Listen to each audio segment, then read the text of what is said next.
পারে না। যদি হয়ে থাকে তাহলে আজকের এই ঈদ মিলাদুন নবীর মাহফিল থেকে আমরা এক তীব্র নিন্দা জানাই, বলি কি না?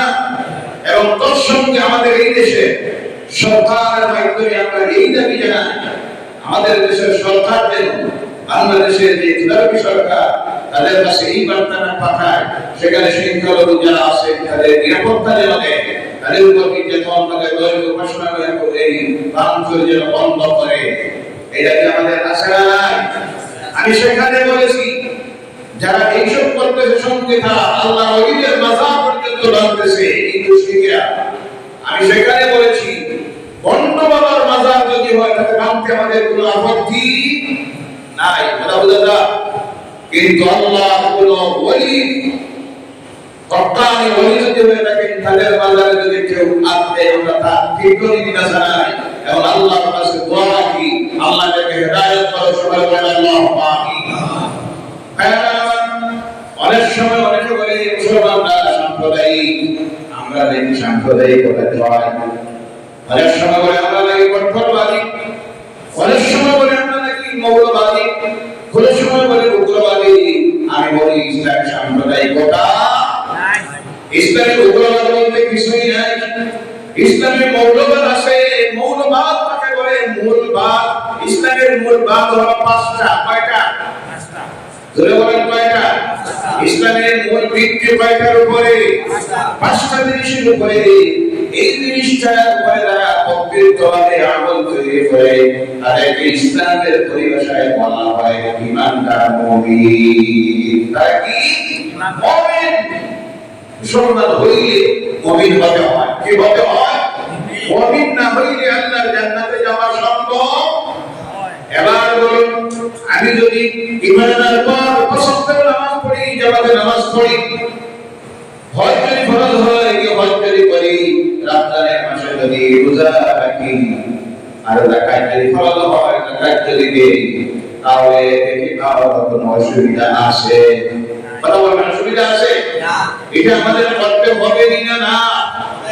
এই যারা করি তাদেরকে যদি কেউ মৌলবাদী উপাধি দেয় তাতে আমাদের অসুবিধা নাই। সাগরে গ্রহণ করি, আল্লাহর কথা কবুল করে নেয়। আল্লাহুম্মা আমিন। এটা হলো ইসলামের মূল ফান্ডামেন্ট। এই ফান্ডামেন্টের উপরে আমরা যখন আমল করি, আল্লাহ বলেন এরা হলো মুমিন মুত্তাকি। আর কিছু সংখ্যক মানুষের নাম দেয় মৌলবাদী।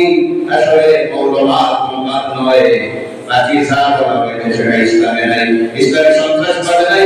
কোন মুসলমান সন্ত্রাসবাদী হতে পারে না, উগ্রবাদী হতে পারে না, বিশেষ করে সাম্প্রদায়িকবাদী হতে পারে না।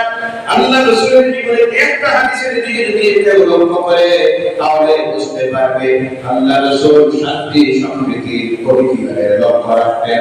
আমার নবী বলেছেন, বুখারী শরীফের হাদিস, আল্লাহ রাসূল সাল্লাল্লাহু আলাইহি সাল্লাম বলেছেন, কোন মুসলিম রাষ্ট্রে যদি কোন সংখ্যালঘু অন্য ধর্মের মানুষ থাকে আর আমার প্রতিবেশীতে যদি কোন মুসলমানের প্রতিবেশীতে অন্য ধর্মের মানুষ থাকে, সেই মুসলমান যদি তার প্রতি অন্যায় বা অত্যাচার করে, জুলুম করে, আর মৌলিক অধিকার থেকে তাকে যদি বঞ্চিত করে, তার উপরে যদি বার্ডেন কোন দায়িত্ব চাপাইয়া দেয়, তার উপরে যদি আলাদা কোন বিশেষ ট্যাক্স আরোপ করে দেয়, তার কোন সম্পত্তি যদি ছুঁড়ে নিয়ে নেয়, আমার রাসূল সাল্লাল্লাহু আলাইহি সাল্লাম বলেছেন কিয়ামতের দিন আল্লাহ তাআলা যখন বিচার করবে, আর সেই অমুসলিমদেরকে পক্ষ নিয়ে মুসলমানের বিরুদ্ধে আল্লাহর সামনে গিয়ে হাজির হব।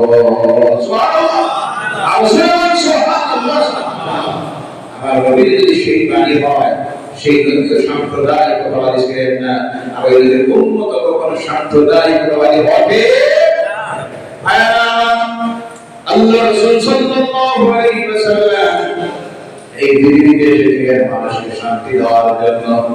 এমন একটা বিষয় তিনি বাকি রেখে যান নাই যে সমস্ত জিনিসে দেখলেন অশান্তি তৈরি হবে, আল্লাহর কাছে প্রত্যেকটা বিষয়ে তিনি প্রশ্ন করেন, আর আমার আল্লাহ সঙ্গে সঙ্গে তা হারাম করে দিল। যেমন হলো মদ, হালাল না হারাম? জোরে বলেন, হালাল না হারাম? শুরুতে হালাল না হারাম? নেশার যে প্রত্যেকটা জিনিস পান করা হালাল না হারাম? জোরে বলবেন, ব্যবসা করা হালাল না হারাম? বেপরদায় থাকা হালাল না হারাম? নারী অপহরণ হারাম? ইফতিজিং হারাম, নারী দর্শন হারাম, গুনাহে কাবীরা বলা হয়েছে। আর আল্লাহ রাসূল জানতেন এই প্রত্যেকটা বিষয়ে সমাজে অশান্তি তৈরি হয়। এই প্রত্যেকটা বিষয়ে আয়াত ফিট করতে গেলে সময় লাগবে। আল্লাহ তাকে প্রশ্ন করেন, আল্লাহ কি আয়াত নাযিল করে দিয়ে প্রত্যেকটাকে আল্লাহ হারাম করলেন? বলো, আল্লাহ রাসূলকে প্রেরণ করেছেন দুনিয়ার মানুষকে শান্তি দেওয়ার জন্য, ইসলাম দিয়েছেন শান্তির জন্য, কোরআন দিয়েছেন শান্তির জন্য। তাই যে সমস্ত জিনিসে আমার সমাজে অশান্তি তৈরি করে আল্লাহ তা কিয়ামত পর্যন্ত সব হারাম করে দিলেন। সুবহানাল্লাহ। কিন্তু আজকে আফসোস লাগে, দুঃখ লাগে, আর আমার সমাজের যুব সমাজ ধ্বংসের দিকে চলে যাইতেছে। অধিকাংশ ধনী পরিবারে ছেলেরা আজ নেশায় আসক্ত, কথা কি না? এডিক্ট হয়ে গেছে। কি হয়ে গেছে? এডিক্ট কয়েক প্রকারের এডিক্ট আছে। একটা হলো মোবাইলের এডিক্ট। কিসের এডিক্ট? মোবাইলের এডিক্ট। সারা রাত ঘুমায় না, মোবাইল দেখে থাকে, এটা হলো মোবাইলের এডিক্ট। আরেকটা আছে গেমের, পাবজি গেম, আর কি আছে? এটার এডিক্ট। সারা রাত চালায়। কোনটা হলো হিরোইনের এডিক্ট, কোনটা মদের এডিক্ট, কোনটা নেশার ট্যাবলেটের এডিক্ট। এমন রেকর্ড আছে। ভদ্র পরিবারের শিশু, মা-বাবার একমাত্র সন্তান আজকে সব পাইতে হয়ে নেশা মুক্তি কেন্দ্রে পাঠাইতেছে, আছে নাই? এর এক নম্বরের কারণ হলো গিয়ে দেখবেন বাপের উপার্জন হলো হারাম। কোনটা? ভদ্র লোক বেতন পায় 40,000, কত হাজার? পরিবার চালায়, বছরের শেষে দেখা যায় 50 লাখ টাকা জমি খরিদ করে, আছে না নাই? কথা বলে, বেতন পায় 40,000, 50,000, পরিবার চালায়, 5 জনের পরিবার চালায়, সে পায় ঔষধ ভর্তি সব চালায়। এরপরে দেখা যায় এই হাইলাকান্দির সিটি নয়, গভর্নমেন্টে পাল্লায় দিল্লিতে 1 কোটি টাকার ফ্ল্যাট খরিদ করেছে। এবার বলুন তো এই টাকাটা হলো ঘুষের টাকা। কিসের? আওয়াজটা বলেন, কিসের টাকা? হালাল না হারাম? হারাম উপার্জন করেছে, আল্লাহ জন্ম দিয়েছে, হারাম হারাম, যাকে জন্ম দিয়েছে এটাও হারাম। হারামের করে হারাম, হারামের করে হারাম হওয়ার কারণে হারাম ছাড়া কিছু খায় না, আছে না নাই? আজকে দেখা যাচ্ছে আমাদের যুব সমাজ ধ্বংসের দিকে চলে যাইতেছে। ইসলামকে বুঝে না, বাবাদের সঙ্গে ব্যবহার বুঝে না, সর্ব অবস্থায় আল্লাহ নাফরমানি কাজে লিপ্ত। এই সময় আমি বলবো আমার সমাজের মানুষের প্রতি আমার তাকে আজকে এই মাহফিলে আমাদের প্রতিজ্ঞা নিতে হবে। এই যে সমস্ত অসামাজিক কাজগুলি আমাদের সমাজের মধ্যে উঠেছে, আমরা জাতি বর্ণ ধর্ম নির্বিশেষে ঐক্যবদ্ধভাবে এর বিরুদ্ধে উঠে না দাঁড়াই, পরবর্তী প্রজন্ম যারা আসতেছে এরা মানুষ হিসাবে থাকবে না। উদাহরণ রেখেছেন আমার রাসূল সাল্লাল্লাহু আলাইহি সাল্লাম। এই মক্কায় যখন দেখলেন প্রকাশ্যে চলতেছে, জেনা চলতেছে জন্তু জানোয়ারের মতো, নারীর অধিকার বলতে কিছু নাই, মার লড়াই, ফিতনা, ফাসাদ, হিংসা, বিদ্বেষ, বিশ্বদের জন্মকে জীবন্ত নিয়ে তখন করে দিতে বলে নাউযুবিল্লাহি মিন যালিক। তখন এখন নবীর দায়িত্ব পান নাই, কিন্তু নবী হয়ে গেছেন, বলেন সুবহানাল্লাহ। কত বছর বয়সে নবী হইলেন? 40 বছর। জি, কত বছর? এখানে আজকে কথা উঠেছে, আমার নবী থেকে 40 বছর বয়সে নবী হয়েছে, বলে নাউযুবিল্লাহি মিন যালিক। আল্লাহ রাসূল বলেছেন, কুনতু নাবিয়্যান ওয়া আদামু বাইনাল মা'i ওয়াত তিন। আমি সেই সময় নবী ছিলাম যেই সময় আদম মাটি আর পানি হইতে নরদার আয়াত তৈরি করা হয় নাই, সেই সময় আমি নবী ছিলাম। সুবহানাল্লাহ। এর কারণে যত নবীরা পৃথিবী এসেছিলেন, প্রত্যেক নবী তাদের উম্মতের কাছে একটা কথা বলেছিলেন, ও আমার উম্মতেরা জেনে রাখো, আমার পরে একজন নবী আসবে যে নবীর নাম হলো মুহাম্মদ রাসূলুল্লাহ সাল্লাল্লাহু আলাইহি সাল্লাম। জেনে রাখো, এখন যদি তিনি এসে যান, আমার নবী কেন আমি ওনার ইত্তেবা করা আমার জন্য ফরজ হয়ে যাবে। সুবহানাল্লাহ। এর জন্য যদি ঈসা আলাইহিস সালাম তার উম্মতের কাছে সেই কথা বলে গিয়েছিলেন, মুবাশশিরান বিরাসূলিন ইয়াতি মিন বা'দি ইসমুহু আহমদ। আমার পরে একটা নবী আসবেন যার নাম হবে আহমদ। সুবহানাল্লাহ নাই? ওয়া আমার ভাইরা, সমস্ত নবীরা তাদের উম্মতের কাছে সেই জবান সেই কথা বলে দিয়েছিলেন একজন নবী আসবেন আমার মুহাম্মদ রাসূলুল্লাহ সাল্লাল্লাহু আলাইহি সাল্লাম। কোন নবীর দায়িত্ব পান নাই, দায়িত্ব পেয়েছিলেন 40 বছর বয়সে। যুবক নবী যখন মক্কায় গেলেন, এই সমস্ত কাজগুলি চলতেছে, মক্কায় যুবকদেরকে এনে একত্রিত করলেন আর একটা সংস্থা তৈরি করলেন। এই সংস্থার নাম হলো আল-হুজুর। সমাজ থেকে আল্লাহর নাফরমানির কাজকে দূরীভূত করার জন্য তিনি যুবকদেরকে আনলেন। এক নম্বরের কন্ডিশন রাখলেন, আমরা যারা যুবকেরা বরং আমরা এই সব কাজ থেকে নিজেদেরকে বিরত রাখবো এবং সমাজ থেকে এই কাজকে দূরীভূত করবো। আমার যুবক ভাইয়েরা উপস্থিত যারা ঐক্যের কাছে আমি অনুরোধ রাখি, আজকে ঈদ মিলাদুন নবীর এই মাহফিল থেকে এই প্রতিজ্ঞা যেন আপনারা করেন, আমরা যেন করি। আমরা এইভাবে সংস্থা তৈরি করব। যদি ইসলাম বলেছে, কোরআন বলেছে, বাস্তবায়িত করার জন্য এইভাবে সংস্থা তৈরি করব এবং প্রথমে যারা সেই সংস্থা মেম্বারশিপ নেবেন, সদস্য হবেন, আপনারা প্রথমে এই প্রতিজ্ঞা করবেন যে আজ থেকে আমরা পড়ব 5 ওয়াক্তের নামাজ। কয় ওয়াক্তে? আওয়াজ করে বলেন কয় ওয়াক্তে? হাত তুলে বলেন কয় ওয়াক্তে? 5 ওয়াক্তের নামাজ আমরা পড়ব, জামাতে নামাজ পড়ব। রাজি আছে? আল্লাহ যেন তাওহীদের সবাই বলেন আল্লাহুম্মা আমিন। তৎসঙ্গে আমরা আমাদের সমাজের যে সমস্ত যুবকেরা এই সমস্ত অসামাজিক কাজে লিপ্ত, তাদেরকে আমরা করে করে গিয়ে বুঝাবো, ভাইরা এই যে রাস্তা করে আমরা চলতেছি আমাদের ভবিষ্যৎ ধ্বংস হয়ে যাচ্ছে।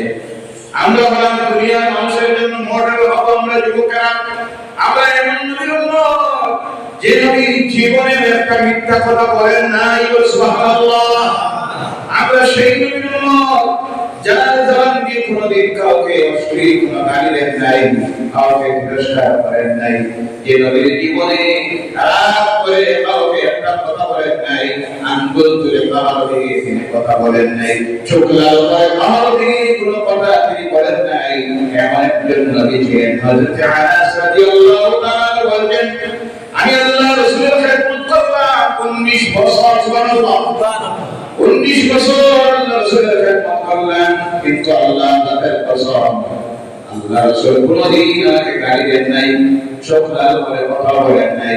এই কাজটা এমনি না হয়ে এমন কেন হলো না, এমন কথা আল্লাহর রাসূল বলেন নাই। হযরত যায়েদ রাদিয়াল্লাহু তাআলা আনহু আল্লাহর রাসূলের পরে আসলেন 9 বছর বয়সে। কত বছর বয়সে? 9 বছর বয়সে আল্লাহর রাসূলের পরে আসলেন। গোলামের বিক্রি হয়ে বাজার থেকে এসেছে, মা বাবা খবর পায় নাই। পরবর্তীতে মা বাবা খবর পায় যখন আসলো, আল্লাহ রাসূলের কাছে এসে বলল, আপনার পরে যে যুবকটা যায় আমাদের পুত্র, আপনি যদি আমাদের সঙ্গে দিয়ে দিতেন। আল্লাহ রাসূল বললেন, বসুন, আপনার আমি যায়েদকে ডাকতেছি। যায়েদ রাদিয়াল্লাহু তাআলা আমাকে ডাকলেন। যায়েদ রাদিয়াল্লাহু তাআলা যুবক সামনে আসলেন। আল্লাহ রাসূল বলেন, যায়েদ, এই দুইজনকে তুমি কি চিনো? হযরত যায়েদ রাদিয়াল্লাহু তাআলা বলেন, অবশ্যই। উনি বলেন, আমার আব্বা, আর উনি বলেন, আমার মা। আল্লাহ রাসূল বলেন, তারা এসেছে তোমাকে নেওয়ার জন্য। তোমার মামাদের সঙ্গে তুমি চলে যাও। হযরত যায়েদ রাদিয়াল্লাহু তাআলা বলেন, ইয়া রাসূলুল্লাহ সাল্লাল্লাহু আলাইহি সাল্লাম, আপনার কাছে আমি যে ব্যবহারটা পেয়েছি আমার এই 9 বছরের জিন্দেগিতে, এই ব্যবহারটা আমি আমার বাবার কাছে পাই নাই। আপনার কাছ থেকে যে স্নেহ ভালোবাসা আমি পেয়েছি, আল্লাহ রাসূল আপনার কদম মোবারকে আমি চাই আমার জীবনটা উৎসর্গ হয়ে যাক, আমাকে আমার বাবার সঙ্গে আপনি ফিরিয়ে দিবেন না। সুবহানাল্লাহ। এই ছিল আমার রাসূলের ব্যবহার। ও আমার ভাইরা মুসলমান, সেই নবী মুহাম্মদ রাসূলুল্লাহ সাল্লাল্লাহু আলাইহি সাল্লাম সংগ্রহ তৈরি করবেন। 2 নম্বরের কন্ডিশন শর্ত লাগালেন, আমরা যুবক যারা আজ থেকে ও যুবক ভাইরা, মক্কার যুবকেরা যাদের প্রতিদিনের অভ্যাস ছিল রাত্রিতে কমপক্ষে একবেলা তারা বিভিন্ন জায়গায় আসর বসাইত আর মদ পান ওইগুলো হবে স্বাভাবিক ব্যাপার ছিল তাদের মদ পান করা। রাত্রিতে নেশা না হইলে তাদের ঘুমে ধরত না। এই ছিল তাদের অবস্থা। আল্লাহ রাসূল বলেন, ও যুবকেরা, সমাজ ধ্বংস হয়ে যাচ্ছে। আমরা যারা এই সংস্থা সদস্য নিয়েছি, আজ থেকে প্রতিজ্ঞা করো আমরা এবার মদ পান করবো না। সুবহানাল্লাহ। যুবকরা প্রতিজ্ঞাবদ্ধ হও। আমার রাসূল এবার কাজ শুরু করবেন। 50% এর মতো মানুষ সেই কাজে হেদায়েতের রাস্তায় আসা শুরু করে দিল। তখন কোরআন নাযিল হয়ে নাই, সংকলিত আয়াত নাযিল হয়ে নাই। পরবর্তীতে আয়াত নাযিল হলো সমস্যার সমাধান দিতে কিভাবে, সমাধান কেমন দিতে একটা উদাহরণ দেন। এখন নবুয়তের দায়িত্ব পান নাই। শিশু নবী মুহাম্মদ সাল্লাল্লাহু আলাইহি সাল্লাম দেখলেন আল্লাহর ঘর বাইতুল্লাহ কাজ চলতেছে। হযরুল আসওয়াদ যে জায়গায় বর্তমানে লাগানো আছে ওই জায়গায় কাজ পৌঁছেছে। প্রত্যেক লোকটার গোষ্ঠী চায়, গোষ্ঠী নেতা চায় আমরা যেন এই মাদকটা এই জায়গায় লাগাই। সব সাথ এমন অবস্থায় এই সমস্যাটা পৌঁছেছে, দেখা গেল যুদ্ধ শুরু হয়ে গেল। কি শুরু হইব? সামান্য বিশ্ববিদ্যালয়ে যুদ্ধ শুরু করে দিত। আজকে এই আমাদের এই সমাজের এই পরিবেশ তৈরি হয়েছে কিনা না, কথা বলেন হয়েছে কিনা না? গরুর টুকরা মাংস নিয়ে রক্তকাণ্ড ঘটে যায়, আছে না নাই? কথা বলে সমাধান দেওয়ার মানুষ পাওয়া যায় না। যখন বাজে আর লাগাইয়ে দেওয়ার মানুষ পাওয়া যায়, কথা কি না? কারণ প্রত্যেকটা তখন সমাধান চায় না, চায় আমার ব্যক্তির স্বার্থ আদায় হোক। আর প্রত্যেকটা বিষয়কে তখন রাজনীতির রং দেওয়া হয়, কথা কি না? অশান্তি আরো বাড়ে। আল্লাহ রাসূল সালাত দিতে কিভাবে দেখেন? আল্লাহ রাসূল সাল্লাল্লাহু আলাইহি সাল্লাম বলেন, ও মক্কার জনপতিরা, একটা ফয়সালা দিলে যদি একটা মানে অবশ্যই তুমি যে ফয়সালা দিলে একটা মানব। তার কারণ হলো তোমাকে তো আমরা এখানে দিয়েছি আল আমিন আল সাদিক। সুবহানাল্লাহ। তুমি কোনদিন মিথ্যা কথা বলো নাই, তুমি কারো সম্পত্তি হরণ করো নাই, কাউকে গালি দেও নাই, কাউকে মারো নাই। এদিনের প্রতি তুমি দয়া করো, গরীবের প্রতি তুমি মায়া করো। ও মুহাম্মদ, তুমি যে ফয়সালা দিলে আমরা গ্রহণ করে নিব। আল্লাহ রাসূল ফয়সালা দিয়ে আগামীকাল বদরের সময় এই ব্যক্তি সর্বপ্রথম আল্লাহর ঘরের কিনারে আসবে। সেই ব্যক্তি যে ফয়সালা দিব আমরা সকলে মেনে নিব, রাজি আছেন? সকলে এক বাক্যে বলল অবশ্যই। পরের দিন সকাল সকাল না করেছে আমি আগে যাই, কিন্তু যে আসে এসে দেখে সর্বপ্রথম সেখানে এসে হাজির হয়ে গেছেন শিশু নবী আল আমিন মুহাম্মদুর রাসূলুল্লাহ সাল্লাল্লাহু আলাইহি ওয়াসাল্লাম। সকলে এক বাক্যে স্বীকার করলো আপনি যে ফয়সালাটা দিবেন সঠিক হবে, তাতে কোনো অসুবিধা হবে না, অবশ্যই আমরা মেনে নিব। আমার মানে কি ফয়সালা দিলেন দেখেন।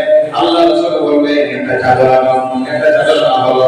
আল্লাহ রাসূল এই দিন খুশি রাখলেন আর বললেন আপনারা সকলে যদি আপনাদের প্রতিদিন আমাকে বানিয়ে দেন, আপনাদের পক্ষ থেকে পাথরটাকে আমি চাদরের উপরে তুলে রাখবো। সকলে বলল অবশ্যই।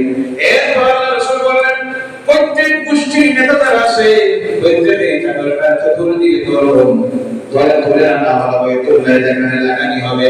এবার আল্লাহ রাসূল বলেন ও গোষ্ঠী নেতারা, যদি আপনারা অনুমতি দেন আপনাদের প্রত্যেকের পক্ষ থেকে আমি এই পাথরটা আল্লাহর ঘরের দেওয়ালে লাগাইয়া রেখে দিই। সকলে এক বাক্যে স্বীকার করে নিল যেখানে হাজার মানুষ কথা ছিল যুদ্ধ করে আমার নবীর একটা ফয়সালা এটা সমাধান হয়ে গেল।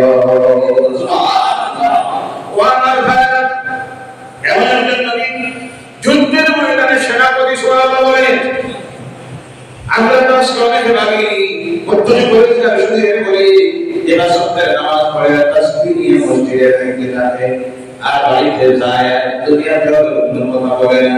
আমরা ওই মানুষের খুব ভালো মানুষ দুনিয়াতে শুধু নামাজ তাসবিহ এর না করে দেরি নয়।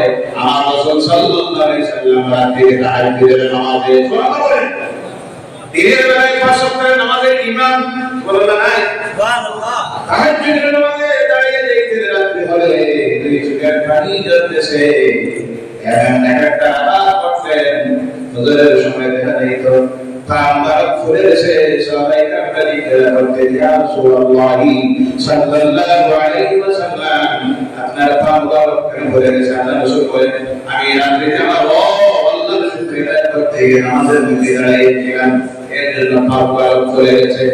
সবাই তারা বলতে ইয়া রাসূলুল্লাহ আল্লাহ আপনার জীবনের সমস্ত গুনাহ মাফ করে দিয়েছেন, আগে পিছে আপনি তো নিষ্পাপ মাসুম, তারপরে কেন এত নামাজ রাত্রিতে পড়েন?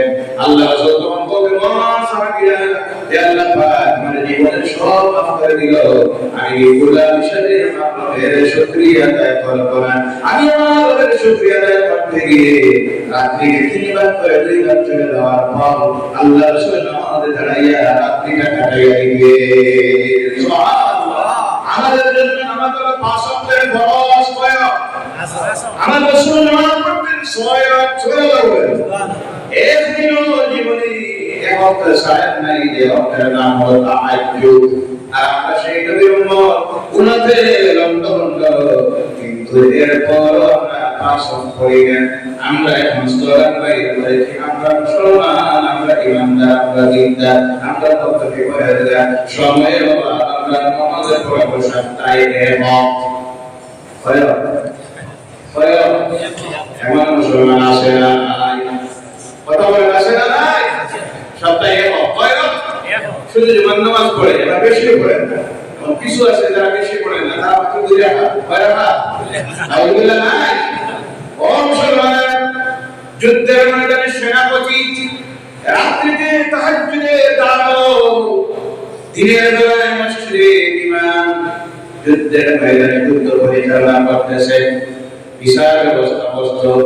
তখন সেই সময় সিস্টেম অনুযায়ী বিচারের পদ্ধতি ছিল, সেই সময় মদিনা নামের রাষ্ট্রের বিচারালয়ে প্রধান বিচারপতি যিনি ছিলেন মুহাম্মদুর রাসূলুল্লাহ সাল্লাল্লাহু আলাইহি ওয়াসাল্লাম। সুবহানাল্লাহ। ও আমার ভাইরা, গৃহকর্তার জন্য আদর্শ, স্বামীর জন্য আদর্শ, সেনাবাহিনীর প্রধানের জন্য আদর্শ, রাষ্ট্রনেতার জন্য আদর্শ, রাতের ইবাদত করতে পারেন তার জন্য আদর্শ, ব্যবসায়ীর জন্য আদর্শ। কেমন আদর্শ রাখেন দেখেন, আমরা তাই আজকে সবচেয়ে বেশি তাদের কাছ থেকে চলে গেছে। আমরা মুসলমানেরা আমার লাগে কোনো নবুয়তের দায়িত্ব পান নাই, চাষা করে থাকেন। চাষা ব্যবসায়ী না, চাষাকে বললেন আমার চাষা আগে ঘরে বসে থাকতে সেটা হতে পারে না, আমি নিজেকে স্বাবলম্বী বানাবো, আপনার সঙ্গে আমাকে ব্যবসায় নেই। চাষার সঙ্গে ব্যবসায় অনেক বলেছেন, ফেরোসর বলেছে রাস্তায় যাওয়ার পর একজন খ্রিস্টান পাদ্রী ইহুদিদের আগে দেখা করে চলে গেছে। উনি তো সাধারণ মানুষ নয়, উনি তো আখেরি জামানার নবী। কারণ তাওরীতের মধ্যে, যাবুরের দিলের মধ্যে এই নবীর পরিচয় দেওয়া হয়েছে, আলোচনা করা হয়েছে। হযরত আবু তালিবকে বলল, ও বন্ধু, এই তোমার সঙ্গে শিশুটাকে আমার বাতিদা এর সঙ্গে তোমার মায়া ছিল অবশ্যই, তাহলে তোমাকে একটা কথা বলতেছি, তোমার এই বাতিদাটাকে নিয়ে তুমি শিখিয়ে যেও না। কারণ গেলে বলে আমাদের ইহুদি রাইকারা যারা আছে এটাই কিনে দিবে, তুমি আখেরি জামানার নবী সঙ্গে সঙ্গে ওনাকে হত্যা করার চেষ্টা করবে। এই বাতিদার সঙ্গে মায়া থাকে, বাতিদাকে বাড়ি থেকে রওনা হয়ে যাও আবু তালিব। সেখানে ব্যবসার মালিক করে চলে আসলেন মক্কায়। এবার আল্লাহ রাসূল দেখেন বসে থাকলে হবে না, স্বাবলম্বী হতে হবে। তখন আল্লাহ রাসূল খবর পাইলেন মক্কায় একজন মহিলা আছে যার নাম হলো আলিমাতুস সাদিয়া। ওই মহিলাটা নিজের মাকে মেয়ের কাছে গিয়ে ব্যবসা করার টাকা দিয়া আল্লাহ রাসূল তার কাছ থেকে গিয়ে টাকা আনলেন। কন্ডিশনে লাগানো হলো ব্যবসায় যা হবে লাভ হবে দুইজনের সমান সমান। এই কন্ডিশনে অনেক নারী লাভ হোক না হোক 1 লক্ষ টাকা আপনি দিলেন, মাস করবে 10,000। এর নাম হলো সুদ। এর নাম হলো সুদ।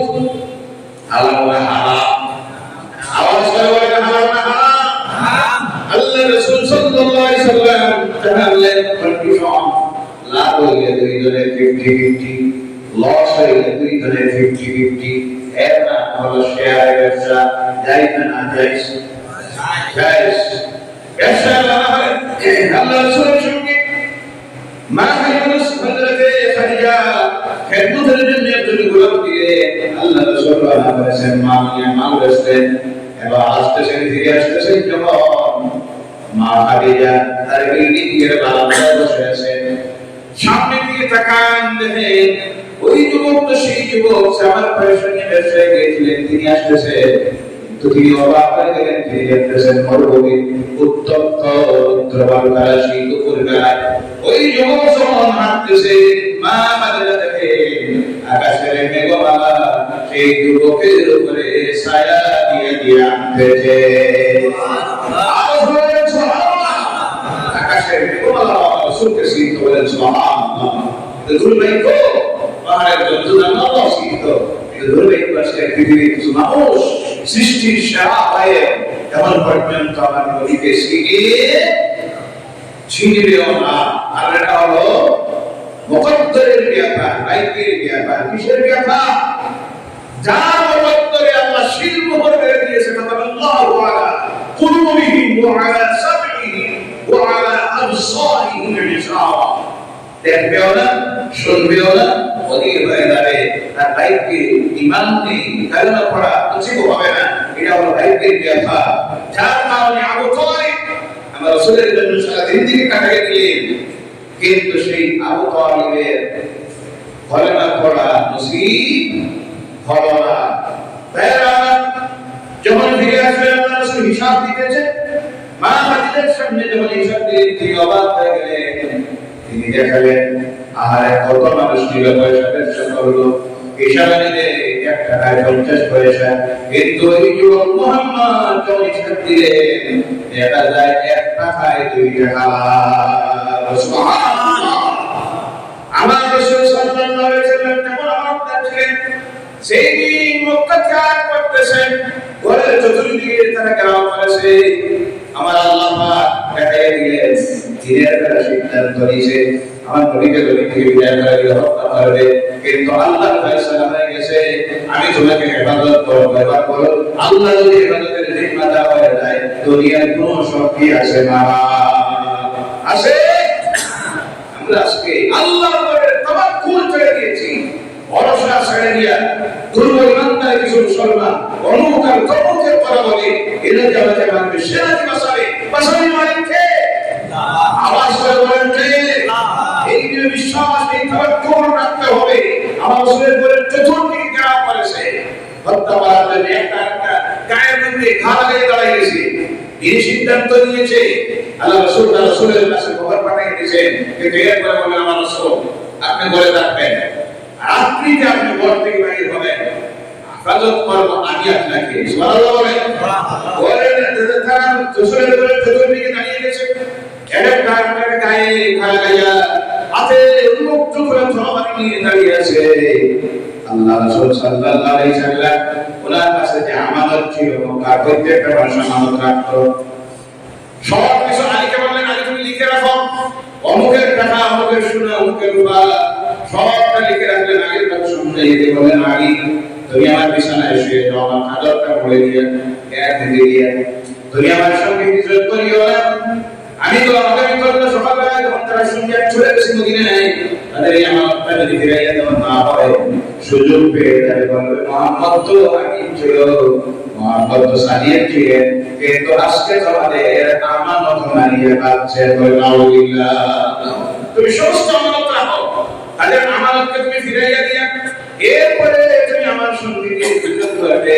তুমি যতক্ষণ আমার সঙ্গে পৌঁছবে না ও আগে আমি মদিনায় গিয়ে পৌঁছবো না। সুবহানাল্লাহ। এবার আল্লাহ রাসূল ঘর থেকে বাইরে হলেন। আল্লাহ পাক সেই সময় তার রাসূলের কাছে জিবরাইল পাঠিয়ে দেয়। আর সূরা ইয়াসিনের প্রথম লা ইউসিরুল পর্যন্ত আয়াত আল্লাহ নাযিল করে দিল। সুবহানাল্লাহ। জিবরাইল এসে এই আয়াত শুনাইলেন আল্লাহ রাসূলকে, আর বললেন আল্লাহ ইয়া রাসূলুল্লাহ ইয়া হাবিবাল্লাহ, আপনি ঘর থেকে বের হওয়ার সময় এক মুষ্টি বালু হাতের মধ্যে নিবেন। আর এই সূরা ইয়াসিন কোরআনুল কারীমের কম সূরাকে বলা হয়, হাট বলা হয়। এই সূরা ইয়াসিন ওয়া কোরআনুল হাকীম থেকে শুরু করে লা ইউসিরুন পর্যন্ত আপনি তেলাওয়াত করবেন। আর ওই বালুকার শিখতে ফুক দিবেন, ইয়া কারীম মুবারক হাত দিয়ে বালুকার শিখে সারাবেন, তাকে কাল আমি আল্লাহ করে দিব। সুবহানাল্লাহ। সঙ্গে সঙ্গে আল্লাহ রাব্বুল আলামিন সেই বালুকার শিখে যারা ঘরের চতুর্দিকে দাঁড়িয়ে আছে, প্রত্যেকটার মাথায় গিয়ে পৌঁছেছে, মুখের মধ্যে গিয়ে পৌঁছেছে, সবর মধ্যে গিয়ে পৌঁছেছে, পৌঁছাইয়া দিয়ে রেখে হাতের তরবারি রেখে দিয়েছে। মুখ মুছতেছে, চোখ মুছতেছে, চোখ বন্ধ করে মাথায় কোথা থেকে বাড়ি আসলো। এই সুযোগে আমার নবী ঘর থেকে বাইরে হয়ে আবু বকর রাদিয়াল্লাহু তাআলা করে চলে গেছেন। সুবহানাল্লাহ। আসাই লোকে সকাল হলো যখন ঘরের দরজা ভেঙে ঘরে ঢুকেছে, ভাবতেছে আমার নবী ঘুমিয়েছেন। তাদের যখন সহায় আল্লাহ নবী আলী রাদিয়াল্লাহু তাআলা উঠে গেছেন, হযরত আলী রাদিয়াল্লাহু তাআলা তিন দিন ওখানে থাকে, বাকি সকলে আমানত সম্পদে দিলে আল্লাহ রাসূল একটা করে খাওয়াবেন নাই, আমানত ফিরে গিয়ে। কিন্তু আফসোস আজকে ওই নবীর উম্মতে আমরা দাবি করি, আর সবচেয়ে আমানত মারে যারা তারা তারা মসজিদের পর্যন্ত বাড়ি দিয়ে আসে না, আমরা সব বাড়ি দিয়ে না ভাই মানে আউযুবিল্লাহ বলে ভিতরে চলে গেছে আল্লাহর ভয়। আর ভয় আল্লাহর ভয়। আলী রাদিয়াল্লাহু তাআলা আমানত সম্পর্কে বর্ণনা করলেন, আল্লাহ ইবাদত করতেছে কিভাবে দেখেন। ওখান থেকে আল্লাহ রাসূল রাত্রিতে পায়ে হাঁটা শুরু করেছে, পায়ের জুতা খুলে দিয়েছে, কারণ দেখলেন জুতা যদি পায়ে থাকে পায়ের চাপ পড়ে যাবে, তার পায়ের চিহ্ন ছিঁড়ে যাবে। পায়ের অগ্রভাগ দিয়ে হাঁটা শুরু করছেন, এবার পা থেকে রক্ত বের শুরু করেছে। হযরত আবু বকর রাদিয়াল্লাহু তাআলা আল্লাহ রাসূলকে খান্দের উপরে ধরে ৩২০০ উচ্চায় মক্কা এখনো গেলে দেখলেন সেই গুহা এখনো আছে, যার উচ্চতা হলো ৩২০০। খান্দের পরে আল্লাহ রাসূলকে সেখানে পৌঁছাইলেন। সুবহানাল্লাহ, ওখানে পৌঁছে গেছে। শুনেরা আমার রাসূল হত্যা করার জন্য এমন পাথর উপরে গিয়ে দাঁড়াইছে, নিচের দিকে চাইলে দেখা যাবে আল্লাহ রাসূল সিদ্ধি করে জবান উপরে গিয়ে দাঁড়াইছে। হযরত আবু বকর রাদিয়াল্লাহু তাআলা বলেন, ইয়া রাসূলুল্লাহ, এরা যদি তাদের পায়ের দিকে চায় তাহলে আমাদেরকে দেখে নিবে। রাসূল বলেন, লা তাহজান, তুমি চিন্তা করিও না, ভয় করিও না, ইন্নাল্লাহ মা'ানা। আল্লাহু আকবার, আল্লাহু আকবার। আমরা দুইজনের সঙ্গে আল্লাহ আছেন। কে আছে? আল্লাহ তার সাথে আছে। দুনিয়ার কোন শক্তি তার কোনো ক্ষতি করতে পারে? আল্লাহ হেফাজত করলো কিভাবে দেখেন। তার আগে উপরে যখন দাঁড়ায় দেখে ঘরের ভিতরে ঢোকার যে রাস্তা, ওখানে একটা মাকড়সা জ্বালা দিয়ে দিয়েছে, আর এই দ্বারের উপরে দুইটা কবুতর বসে এই পাড়ায় দিক তা দিতেছে। অনেক বড় দিক তাকাও, আর একজনে বলে এখানে তাকাই হইতো কি, এখানে যদি কোনো মানুষ যুক্ত ওই মাকড়সার জাল থাকতো না, ওই কবুতর থাকতো না। কেউ কেউ বলে মুহাম্মদের তাকবীর দেখে পাহাড়ে যখন আসি দেখি এই গুহার ভিতরে এই কবুতর বসে আছে। সুবহানাল্লাহ, এটা তো বললো কে? সেই বিশ্বাস ছিল আল্লাহ রাসূলের, তাকওয়া ছিল, ভরসা ছিল আল্লাহর উপরে। কিন্তু বলছে ইন্নাল্লাহ মা'ানা, আমাদের দুইজনের সাথে আছেন কে? আল্লাহ। সেই আল্লাহ হেফাজত করলেন। আলী রাদিয়াল্লাহু তাআলা ওখানে আল্লাহ রাসূল ওখানে কয়েকটা দিন থাকলেন, পরে ওয়াদা করেছেন, ওয়াদা দিয়েছিলেন যে আল্লাহ রাসূলের ওয়াদা আজকে আমরা ওয়াদা খেলাপ করি।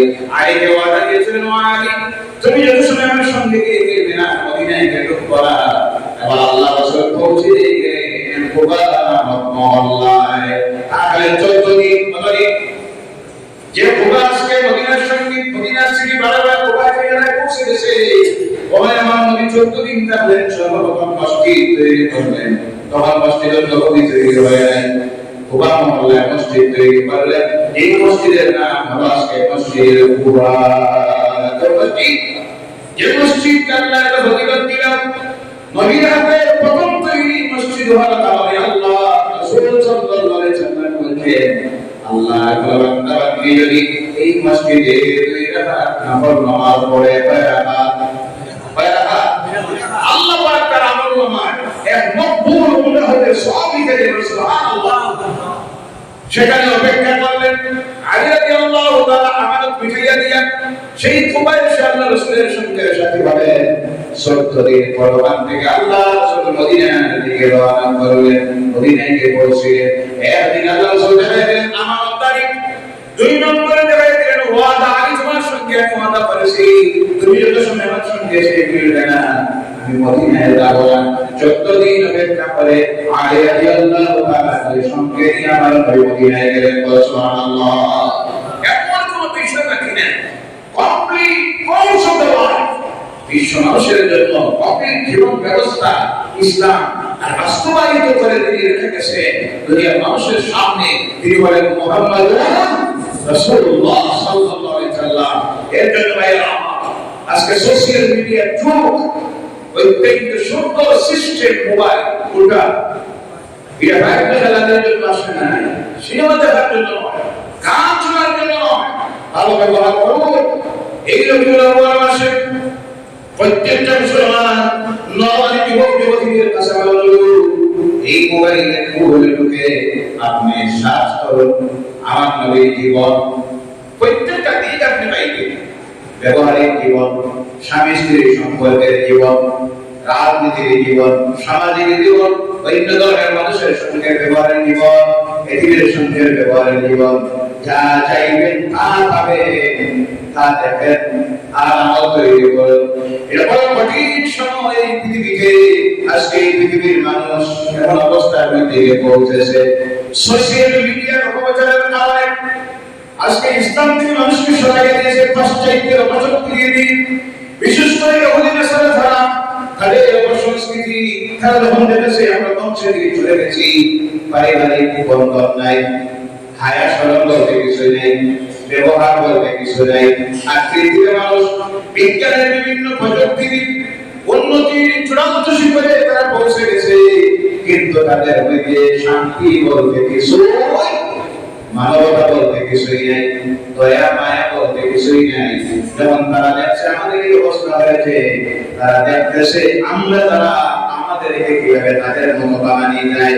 তাই তারা সোশ্যাল মিডিয়ার মাধ্যমে দুনিয়ার মানুষের সামনে তুলে ধরতেছে এই ইসলামের কিনারায় যাইও না, কোরআনের কিনারায় যাইও না, ইসলামটা হলো সন্ত্রাসীদের একটা সংগঠন। আউযুবিল্লাহ নাই। মুহাম্মদ সাল্লাল্লাহু আলাইহি সাল্লাম পৃথিবীর সবচেয়ে বড় সন্ত্রাসী ছিলেন, করে আউযুবিল্লাহ। ওই মুসলমান যারা তাদের কাজ হলো শুধু চুরি করা, জেনা করা, অপরাধ করা, সামান্য একটা ঘটনা যদি কোনো সময় ঘটে যায়, দেখবেন ইন্টারন্যাশনাল মিডিয়া থেকে শুরু করে হেডলাইন বানাইয়া দিয়ে যায় যে এর চরিত্র দেখো। আসলে কিন্তু ওই কাজ যারা করে তারা মুসলমান নয়। আপনার বলুন কোন মুসলমানকে জিনা করতে পারে? কথা বলেন, কোন মুসলমান কি নারী হত্যা করতে পারে? কোন মুসলমান কি সন্ত্রাসী হতে পারে? নিরপরাধ মানুষের উপরে কি কোন মুসলমান বোমা হামলা করতে পারে? কোন মুসলমান বিভিন্ন ধরনের মানুষের উপাসনালয় মন্দিরে আঘাত করতে পারে? এটা যারা করে তারা মুসলমান নয়।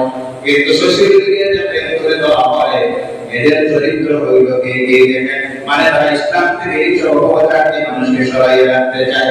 সেই সময় আজকে এই মিলাদুন নবীর মাহফিলে আমরা প্রতিজ্ঞা করব আমাদের বাস্তব জীবনে আল্লাহ রাসূলের আদেশ করি, নিষেধ করি, কোরআনের আদেশ নিষেধ, আমার রাসূলের চরিত্র যেমন ছিল সেইভাবে চরিত্র গঠন করে দুনিয়ার সেই অপপ্রচারের মোকাবিলা আমরা করব। দুনিয়ার মানুষের সামনে এই কঠিন সময়ে আমরা তুলে ধরতে হবে ইসলামের শিক্ষা কি দেখো, আমার নবীর আদর্শ কি দেখো, আমার নবীর মিশন ছিল কি দেখো। এই দুই তুলে ধরতে দাঁড়িয়ে যত অপপ্রচার হয়, যত প্রকারের ষড়যন্ত্র হয়, কোন ষড়যন্ত্রে কোন অপপ্রচারে ইসলামের জোয়ারকে আটকাইতে পারবে ইনশাআল্লাহ। পুরা বিশ্ব মানুষ আর শিক্ষিত, আধুনিক বিজ্ঞানের দিক দিয়ে শিক্ষিত।